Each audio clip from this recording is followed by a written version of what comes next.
பல வருடங்களுக்கு முன் ஞானி சிலாடா என்ற யோகி வாழ்ந்தார். அவர் தியானத்தில் மூழ்கி சிவனை பற்றிய ஆழ்ந்த பக்தியில் இருந்தார். அவர் சிவனுக்கே எப்போதும் சேவை செய்வார். சிவன் அவரது தீவிர பக்தியை கண்டுகொண்டு, உன் பக்தியால் ஒரு பிள்ளை உண்டாகப் போகிறார், அவன் என் மிகச் சிறந்த பக்தனாக இருப்பார் என்று ஆசீர்வதித்தார்.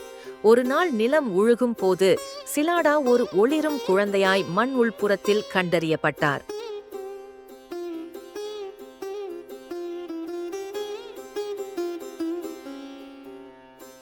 ஒரு அசரீரி கூறியது, இதுதான் நந்தி, உன் பக்தியின் பிள்ளை என்றது.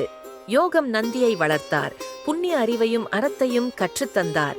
நந்தி வளர்ந்தவுடன் அவரது மனதை நிரப்பியது ஒரு ஆசை மட்டும், சிவனை நேரில் பார்க்க வேண்டும் என்று. நாளும் தினமும் தியானம் செய்து பக்தியுடன் சிவனை அழைத்தார். இறுதியில் சிவன் அவர் முன் தோன்றினார். சிறுவனின் பக்தியை பார்த்து மனம் கனிந்த சிவன் நந்தியை ஆசீர்வதித்தார்.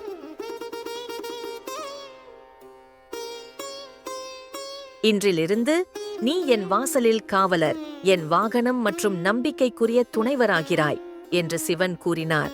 நந்தி ஆழ்ந்த வணக்கத்துடன் மடக்கி மகிழ்ச்சியுடன் நின்றார்.